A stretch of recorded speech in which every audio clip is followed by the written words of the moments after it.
जन्म कुंडली का 10वां भाव और काल पुरुष राशि चक्र की 10वीं राशि यानी कि कैप्रिकॉन, इनसे किसी भी व्यक्ति का प्रोफेशन यानी कि व्यवसाय दिखा जाता है, जबकि इन दोनों का ही व्यवसाय से कोई संबंध नहीं है। ये दोनों भाव जो है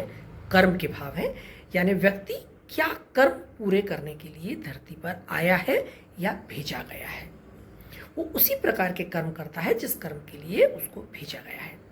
अगर इन दोनों में ही एक से अधिक या ज़्यादा ग्रह बैठे हुए हों तो ऐसा माना जाता है कि वो व्यक्ति बहुत सारे कार्मिक डेब्ट्स लेकर के आया है और उसे अलग अलग प्रकार के या अलग अलग लोगों के लिए बहुत सारे कर्म करके अपने हिसाब यहाँ पर चुकता करना है। इसीलिए शनि जैसा ग्रह यहाँ पर बहुत अच्छे फल प्रदान करता है, क्योंकि शनि सेवाओं का ग्रह है। जब शनि एक्टिव होता है तो लोग सर्विस सेक्टर में काम करते हैं, समाज को सेवाएं देने का कार्य करते हैं और उससे उसके वो कर्म पूर्ण होते हैं। परंतु मंगल, जो कि रक्त का कारक ग्रह होने के साथ साथ पैतृक ऋण को भी रिप्रेजेंट करता है। दरअसल मंगल जो है वो ब्लड को रिप्रेजेंट करता है,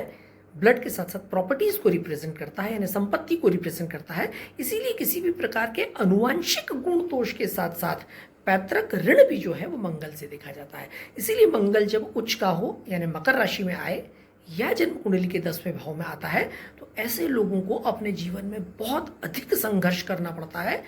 बहुत अधिक कर्म करना पड़ता है और उसे मुश्किल से कुछ फल प्राप्त हो पाता है।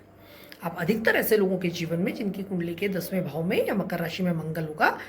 बहुत अधिक संघर्ष करते, उतार चढ़ाव झेलते हुए देखेंगे और बहुत मुश्किल से उन लोगों को अपनी मेहनत का प्रतिफल प्राप्त हो पाता है या वो लोग सफलता हासिल कर सकते हैं। इसीलिए जब भी किसी ऐसी कुंडली का अध्ययन किया जाए जिसमें बहुत संघर्षप्रद परिस्थितियां निर्मित हो रही हो या उस व्यक्ति को सफलता नहीं मिल रही हो, तो उसमें मकर राशि और 10वें भाव का अध्ययन किया जाना चाहिए और उसमें अगर मंगल है या दूसरे अन्य कई एक से अधिक ग्रह वहाँ पर बैठे हुए हैं तो उनकी परिस्थिति पर विचार करके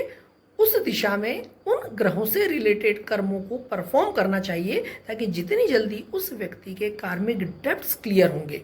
ऋण चुकता होंगे, वो व्यक्ति जीवन में आगे बढ़ पाएगा, सफलताओं को हासिल कर पाएगा।